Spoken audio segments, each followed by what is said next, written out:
이 시간 우리 하나님께서 주신 말씀은 갈라디아서 3장 26절입니다.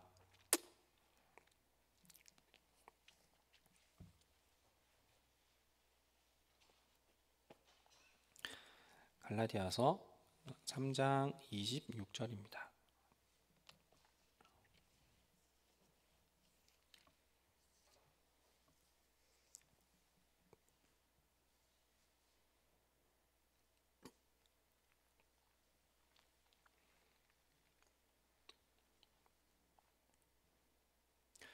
우리 합독하도록 하겠습니다. 너희가 다 믿음으로 말미암아 그리스도 예수 안에서 하나님의 아들이 되었으니 아멘.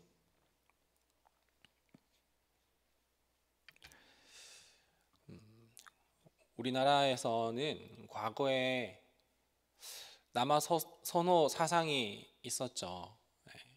지금은 많이 없어진 것 같습니다. 오히려 많은 부모님들이나 그리고 조부모님들은 딸을 더 원하는 것 같습니다. 그러나 우리가 제가 태어나기 전 시대까지만 해도 아들을 낳지 못한다라는 것은 굉장히 시댁의 구박을 받는 그런 일이 되고, 그리고 계속 아들을 낳게 하기 위해서 뭐 기도를 한다든지 아니면 이렇게 어떤 뭐 수법을 쓴다든지 뭐 그렇게 해서 요법을 쓴다라든지 그렇게 해서 어떻게든 아들을 얻고자 했었음은 그 당시에 남자가 주는 어떤 그런 분위기와 느낌이 분명히 있기 때문에 그런 것이죠. 남자가 더 대를 이어간다라든지 그리고 집안에 남자는 한 명이 꼭 있어야 된다라든지 뭐 그런 생각이 있었기 때문에. 그런데 지금은 다 옛날 이야기인 것 같습니다. 지금은 오히려 남자아이를 가졌다라고 이야기하면 좀 불쌍하게 보고, 그리고 딸을 가졌다고 하면 그럼 너무 축하한다고, 축복받지 못한 남자가 된 것 같아 좀 많이 좀 그렇긴 한데, 근데 오늘 본문에 있는 바울의 이야기를 우리가 한번 보게 되면 그 당시에 남자가 주는 그 어떤 의미가 있다 말입니다. 본문 26절에 바울은 우리가 믿음으로 말미암아 하나님의 자녀라고도 할 법한데요, 바울은 굳이 아들이 되었다라고 이렇게 이야기를 합니다. 우리가 하나님의 아들이 됨은 우리가 남성성이나 여성성을 가지고 있는 것과 상관없이 우리가 믿음으로 다 아들이 되었다라고 하고, 이 하나님의 아들됨은 우리가 율법을 지켜서라든지 어떤 행위를 해서라든지 공로가 있어서라든지 자격이 있어서라든지가 아니라 믿음으로 말미암아 하나님의 아들이 되었다라고 오늘 바울은 본문에서 설명을 하고 있어요. 그래서 그렇다면 우리가 아들됨이라는 의미를 오늘 이 새벽에 잠깐 짧게 생각을 해보면 좋을 것 같습니다. 오늘날 우리가 생각하는 그런 아들, 어떻게 아들이야? 라고 하는 그런 아들 말고 바울 당시의 그 아들에 대해서 우리가 한번 생각을 해보면 좋을 것 같은데, 그 당시에 바울의 시대 가운데 아들의 의미는 무엇이었을지, 웬만한 고대 사회에서 우리나라를 비롯하여서 동서 그리고 동과 서와 그리고 옛날 어떤 지역을 다 막론하고라도 아들이 보통 상속을 받습니다. 재산을 상속받을 수 있었고, 그리고 어떤 아버지의 어떤 법적인 권리, 그거를 이제 받는 게 아들이 가능했었다는 것이죠. 그리고 딸은, 여자는 그것을 상속받는 것이 불가능했었던 시대가 바로 바울 당시의 시대였습니다. 그러니까 아들은 아버지의 모든 지위와 권리와 재산을 그대로 상속받는다, 그런 개념이죠. 오늘 바울이 이 본문 26절에서 말하고 있는 하나님의 아들 되었다라고 하는 것은 바로 그런 의미입니다. 그러니까 우리가 여자인데 남자가 되었다라거나 뭐 그런 이야기도 아니고요. 아니면은 여자라면 하나님의 아들이 되지 못한다, 뭐 그런 이야기도 아니고요. 그리고 혹은 우리가 그러면 성 전환을 해야 하는가, 뭐 그런 이야기가 아니라 바로 그 뜻입니다. 상속을 받을 수 있는 자가 되었다. 왜냐하면 그 당시에는 상속을 받을 수 있는 자가 바로 아들밖에 없었기 때문에 그런 것이죠. 그래서 우리는 뭐 하나님의 딸이 되었다, 뭐 이런 이야기는 당시의 문화 가운데에서는 굉장히 어떤 긍정적으로 여겨지는 것은 아니었기 때문에, 하나님의, 그러니까 누군가의 아들이 되었다라고 하는 것은 그 아들이 주는 의미가 상당했었고, 그 아들이라는 것은 상속자라는 것을 의미한다. 그 이야기를 오늘 드리는 것입니다. 복음서에서 예수님께서 우리가 말씀을 보게 되면 하나님을 아버지라고 부르는 것을 우리는 잘 알고 있습니다.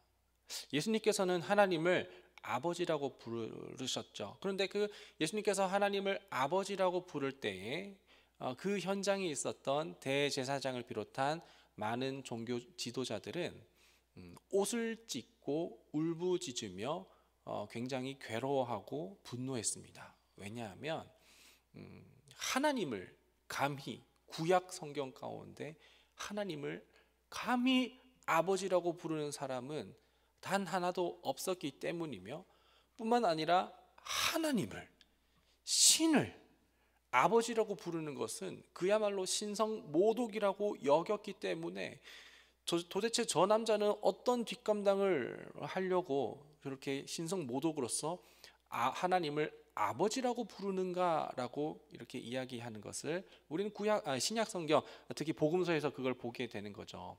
그러나 그들은, 우리 모든 인간은, 그리고 백성들은 하나님을 아버지라고 부를 수는 없었지만, 그야말로 신성 모독이었을 수 있었지만, 단 한 분은 하나님을 감히 아버지라고 부를 수 있었으니 그분은 예수 그리스도이시며, 그분은 실제로 성자 하나님이시어서, 그래서 하나님의 아들이셨기 때문에 하나님을 아버지라고 부를 수가 있었던 것입니다.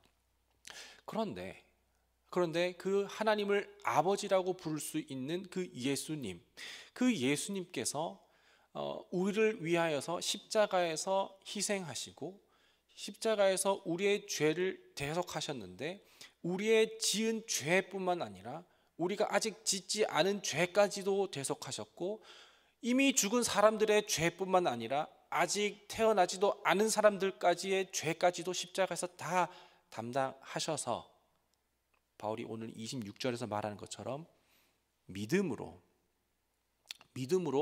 예수 그리스도 안에 있을 때 우리 모두는 전부 다 예수님으로 말미암아, 예수님이 그랬던 것처럼 우리도 하나님의 아들이 된다라는 것입니다. 그래서 우리는 예수님을 통해 하나님을 아버지라고 부를 수 있는 것이지, 예수님을 통하지 않고서는 우리는 하나님을 아버지라고 부를 수가 없다라는 것을 우리는 분명히 기억해야 하는 것입니다. 그러니까 우리가 하나님을 아버지라고 부를 수 있다라는 이 모든 대전제는 그 아들이신 독생자 예수 그리스도께서 하늘 영광을 버리시고 이 땅 가운데 오셔서 그 모든 것을 다 치르시고 감당하시고 짊어지시고 대속하신 그 사건으로 말미암아 우리가 예수님으로 인하여 함께 받아들여지게 돼서, 그래서 이제 우리는 하나님을 아버지라고 부르며, 하나님께서만 주실 수 있는, 그리고 하나님께서 그 아들 예수님에게 주시는, 그리고 하나님 아버지, 그리고 그 예수 그리스도만이 누릴 수 있는 영원한 생명, 하나님 나라, 이제 그것을 우리가 상속받게 됐다라는 것입니다. 우리가 하나님께 상속받게 되는 것은 없었어요. 그러나 예수 그리스도로 인하여 양자되었고 받아들여지게 되었고, 이제 우리는 그분 예수님으로 인하여 예수님만이 누릴 수 있는 영원한 생명과 하나님 나라를 예수님과 함께 더불어 그 영원한 생명을 상속받고 그 하나님 나라를 누릴 수 있게 되었다 라는 그 이야기가 바로 오늘 본문인 26절의 이야기입니다. 율법을 지킴으로써도 아니고, 그리고 우리가 어떤 수준에 이르러서도 아니고, 그리고 어떤 행위를 함으로써 혹은 행위를 하지 않음으로써가 아니라 믿음으로 예수 안에 우리는 하나님의 아들, 그러니까 법적인 상속자가 되었습니다. 우리가 이 법적 상속자가 되었다라는 것은 사망이나 생명이나 높음이나 깊음이나 하늘이나 그 어떤 권세자들도 우리를 하나님과 우리 사이에 그 어떤 사랑도 끊을 수가 없기 때문에 법적으로 그렇게 우리는 하나님과 우리 사이에 예수 그리스도 말미암아 그 관계가 맺어졌기에 이미 우리는 하나님의 아들입니다. 하나님의 자녀입니다. 영원한 나라를 상속받고 하나님 나라를 누릴 수 있게 되었습니다. 이것이 바로 우리의 소망이고 이것이 바로 복음이죠. 복음은 우리가 뭘 해야 한다라는 것을 이야기하는 것이 아니라 이미 하나님께서 모든 것을 다 이루셨다라는 것을 이야기하는 것이기 때문에 그런 것입니다. 사실 이 비유는 내일도 같이 보게 될 것인데 누가복음 15장에 있는 그 세 번째 비유에 있는 탕자의 이야기에서 분명하게 다가오고 있습니다. 아버지께서 그 아들을, 둘째 아들을 받아들여지게 됐을 때 사실 이 둘째 아들이 아버지께로 돌이켰었던 것은 자기의 생계를 여전히 연명하기 위해서 아버지께 간 것이었고, 자기의 죄를 미워한다기보단 죄의 결과를 미워했었던 거였기 때문에 아버지의 사랑을 알지는 못했습니다. 그러나 아버지께 받아들여짐으로 그때 비로소 아버지의 품꾼이 아니라 아버지의 아들로 받아들여지게 됐죠. 그리고 그 아버지의 아들로서 진정한 아들로 그 안에서 그 신을 갈아 신기고 겉옷을 갈아입히고 가락지를 갈아입히는 진정한 아들이 그때서야 된 것입니다. 아버지의 어떤 상속, 유산만을 상속받으려고 했었던 그 마음이 있었을 때는 아들로서의 삶을 살지는 못했습니다. 그러나 진정한 아버지가 품어주셨을 때 아버지의 아들로 그 집에서 살아갈 수 있게 되었죠. 그 원리가, 그 복음의 이야기가 바로 오늘 우리 가운데 나타났다라는 것입니다. 바로 그리스도께서 희생하심으로요. 누가복음 15장에 있는 그 세 번째 비유인 첫째 아들은 동생이 돌아오는 것에 대해서 탐탁하게 여기지 않았습니다. 왜냐하면 자기가 받아야 할 유산 일부를 희생하고 그리고 없어져야 됐기 때문에 그런 것이죠. 그러나 우리의 진정한 형이신 예수 그리스도께서는 우리가 돌아온 것을 너무나도 기뻐하시며 자기의 생명까지도 기꺼이 내어주신 그 사건을 우리가 기억하고 있기에 우리는 예수님으로 말미암아 예수 안에 하나님 아들이 하나님의 법적 상속자가 되었다는 것입니다. 오늘 우리가 하나님께 받을 상속은, 하나님께 받을 유업은, 하나님께 받을 기업은 단순히 행복, 단순히 건강, 단순히 부, 단순히 명예가 아닙니다. 그것을 포함하여 영원한 나라 그리고 영원한 생명, 바로 그것입니다. 오늘 우리가 하나님 예수 안에서 하나님의 아들됨을 누리며 참 자유와 참 기쁨의 신앙이 우리 가운데 계속해서 이어질 수 있기를 간절히 소망합니다. 기도하겠습니다.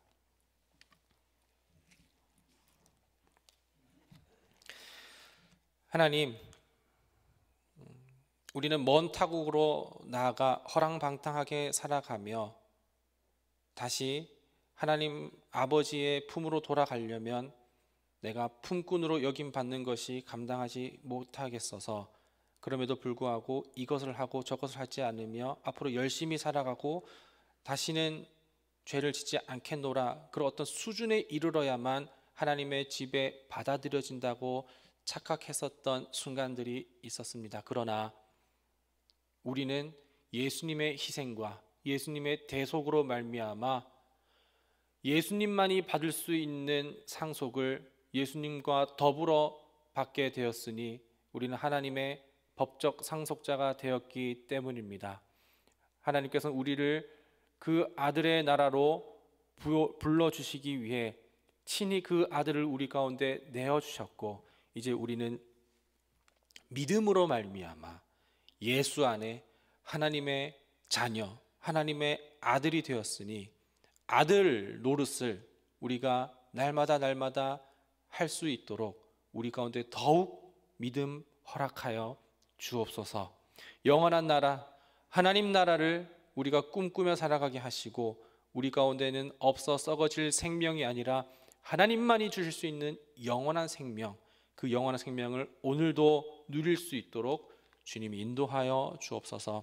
이 자리 가운데 나올 때에 빈 마음과 빈 손으로 나오지 않고 하나님께 감사의 예물을 드리며, 또한 하나님께 또 간구하고자 하는 그 기도 제목을 담아 드린 예물이 있사오니, 하나님 이 예물과 이 예물에 담긴 그 믿음의 고백을 주님 보셔서 하나님 그 모든 마음과 생각과 발걸음을 주의 뜻대로 인도하여 주시옵시고, 그 모든 일들을 주의 뜻대로 이루어 주시옵소서.